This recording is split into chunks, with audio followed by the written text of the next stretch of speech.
Bonsoir à tous et bienvenue à cette leçon de la généralité à l'existence d'une philosophie africaine. Donc, cette leçon permet de montrer à l'apprenant le caractère universel de la philosophie. En guise d'introduction, nous précisons que la philosophie est définie comme la quête permanente de la vérité, la quête permanente de la sagesse. Euh, Si les philosophes sont plus ou moins d'accord sur sa définition, les philosophes s'accordent difficilement sur les notions. En fait, il n'y a presque pas de notion qui fait l'unanimité entre la philosophie et les philosophes. C'est pour cela que la philosophie admet la critique. Elle repose sur euh, la dualité, ce qu'on a appelé la dialectique. Donc, une thèse et son contraire. Donc voilà en quelque sorte la philosophie. Donc le grand débat qui a surgi sur le continent africain a été celle de l'origine de la philosophie. Est-ce que la philosophie est d'origine grecque ou d'origine égyptienne? L'Égypte pharaonique ayant été bâtie par les Noirs, le débat voulait savoir si c'est la race blanche qui a philosophé la première ou c'est la race noire. Ce premier débat a été tranché par des faits scientifiques qui ont montré que c'est l'Égypte qui a civilisé la Grèce. Donc, ce sont les Noirs qui ont philosophé les premiers. L'autre, là, il n'y a plus de débat dessus. C'est déjà des faits. Alors, un deuxième débat devait se poser en Afrique sur la capacité du nègre à philosopher. Est-ce que les Noirs sont capables de philosopher vu leur passé, puisqu'ils sortaient à peine de ce qu'on appelait les razzias négrières? Ils ont été dominés par d'autres peuples, ils ont été asservis et le débat revenait encore sur le caractère universel de la philosophie ou bien le côté si les Noirs sont capables de philosopher et ce qui nous obligeait à définir d'abord ce qu'est la philosophie pour pouvoir engager les débats sur la capacité du nègre à philosopher ou pas, sur l'existence d'une philosophie proprement africaine. Nous commençons en grand 1 le caractère universel de la philosophie. Nous allons montrer ici que tous les peuples sont capables de philosopher. Nous voyons d'abord en petit 1 les conditions de naissance de la philosophie. Et nous allons voir que la philosophie naît dans les États centralisés. Et cette pensée a été soutenue par Gusdorf. Gusdorf qui estime que la philosophie ne naît que dans les États centralisés où l'organisation sociale laisse le temps à la pensée. Il affirme que l'âge de la philosophie n'est qu'un aboutissement d'un processus. Il distingue 3 âges. Les 3 différents âges. Le premier âge est celui de l'instinct. Cet âge appartient au monde animal. Les gestes sont de manière instinctive. Il n'y a pas encore de pensée. L'homme se comporte comme un animal. Et les actions de l'homme sont automatiques. Et cet âge, une première rupture se produit quand l'homme prend conscience et commence à utiliser des objets. Quand l'homme commence à utiliser des objets matériels, sa capacité de réflexion augmente et il prend conscience. Et il prend conscience, une première révolution a lieu, rompant l'âge de l'instinct pour instituer le deuxième âge qui est l'âge du mythe.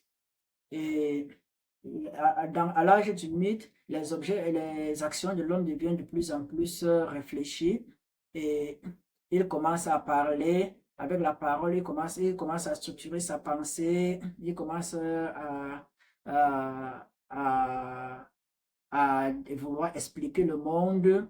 Il cherche à expliquer les phénomènes qu'il voit autour de lui, pas des faits surnaturels. Donc, quand il voit l'eau, il estime que l'eau a été créée par un dieu de l'eau. Il voit l'arbre, l'arbre a été créé par un dieu de l'arbre. Donc, avec le mythe, l'homme crée la première culture et humanise le monde. Mais l'univers mythique n'est qu'une succession de rituels. On répète à tout moment les mêmes rites et cet univers s'oppose à la pensée philosophique. Et une troisième rupture a lieu quand l'homme commence à prendre la pensée comme la base de tout. C'est pour ça qu'il dit que la philosophie ne se rencontre que dans les états centralisés. Quand l'on commence à prendre à faire de la réflexion, intervient un troisième âge qui est l'âge de la philosophie. Et cet âge ne se rencontre que dans les États centralisés. Et dans les États où où il y a le temps aux hommes de penser. Donc, si on emprunte toujours la logique, si on revient sur le débat de l'origine de la philosophie, l'une des raisons est que l'Égypte pharaonique a construit un État centralisé avant la Grèce. Donc, même en petit 2, nous voyons que la philosophie est essentiellement critique et nous le voyons avec Marcin Toa. Dans son œuvre Essai sur la problématique philosophique dans l'Afrique actuelle, Marcin Toa précise que la philosophie est essentiellement critique. Or, tous les peuples sont capables d'exercer leur esprit critique. Tous les peuples possèdent une raison, puisque la critique repose sur la raison. Tous les peuples peuvent utiliser leur bon sens, leur capacité d'analyse. Marcin Toa écrit: la philosophie ne commence qu'avec la décision de soumettre l'héritage philosophique et culturel à une critique sans complaisance. Ce qui veut dire, la philosophie ne commence que quand on est capable d'utiliser sa critique, on est capable de critiquer tout, critiquer Dieu, critiquer les chefs, critiquer le roi, critiquer... Quand tout le monde doit passer à la critique. Donc, quand déjà on soumet tout à la critique, c'est là où la philosophie commence. Or, tous les peuples sont capables d'utiliser leur raison, leur capacité, leur bon sens pour critiquer. Donc, tous les peuples sont capables de philosopher. La philosophie repose sur la raison, sur la capacité d'analyse. Or, tous les peuples sont capables d'analyser. Donc, tous les peuples peuvent raisonner, tous les peuples peuvent utiliser leur faculté à distinguer le bien du mal, le vrai du faux. Donc, en conclusion, tous les peuples peuvent philosopher. Descartes ajoute d'ailleurs que le bon sens est la chose du monde la mieux partagée. Le bon sens, c'est la raison. Donc, la raison est partagée à tout le monde. Tout le monde peut utiliser sa raison. Donc, tout le monde peut philosopher. En petit 3, on voit que la philosophie se rencontre où la pensée devient la base de tout et où il y a liberté. Donc, la philosophie apparaît dans les sociétés qui reposent sur la pensée, qui considèrent la pensée comme la base de tout, comme le fondement de tout, comme le fondement de leur société, comme le fondement de leur civilisation. Or, tous les peuples sont capables d'utiliser la pensée comme le fondement de leur civilisation, comme le fondement de leur société. Donc, tous les peuples sont capables de penser. Donc, on était ici en train de voir l'universalité de la philosophie, en train de montrer que tous les peuples peuvent philosopher. Et en grand 2, on va voir le déni de la philosophie chez l'Africain. Malgré ces éléments qui montrent que tous les peuples sont capables de philosopher, il y a quand même eu des ethnocentristes européens qui ont estimé que le noir est exclu de la philosophie. Le noir est exclu du champ de la philosophie. Le noir ne peut pas philosopher. Le noir est hors de la philosophie. Le noir se trouve encore à l'état de barbarie, à l'état de sauvagerie, à l'état de l'animalité. Et cette position a obligé les Noirs à réagir, lançant un vaste débat sur la philosophie, l'existence ou non d'une philosophie négro-africaine. Donc voilà globalement cette leçon. Et avant de sortir, nous rappelons que vous pouvez faire des formations en ligne. Vous pouvez préparer votre BEPC probatoire et baccalauréat en ligne dans notre site. Vous pouvez également vous pouvez faire des cours de répétition en ligne, des cours de prépa concours en ligne, et faire d'autres formations, entrepreneuriat et autres. Il y a plusieurs choses que vous pouvez faire avec nous en ligne. Il y a plusieurs formations que nous faisons.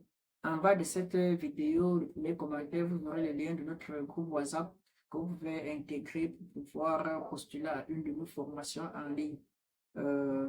En conclusion, on montre que la philosophie, en tant que sagesse du monde, repose sur la critique et la raison, la liberté, et elle est reconnue dans les États centralisés. Comment je vais dire, elle se rencontre dans les États centralisés. Or, tous ces éléments que nous venons de citer, tous les peuples sont capables d'exercer, tous les peuples sont capables de l'avoir, donc tous les peuples sont capables de philosopher. Et malgré ces arguments qui devaient montrer l'universalité de la philosophie, il y a certains Européens, certains penseurs européens et certains penseurs occidentaux qui ont estimé que le noir n'est pas capable de philosopher. Le noir n'a pas encore atteint le niveau de la raison, de la philosophie, lançant en fait un grand débat sur l'existence d'une philosophie africaine. On se revoit bientôt et ce qui va suivre, c'est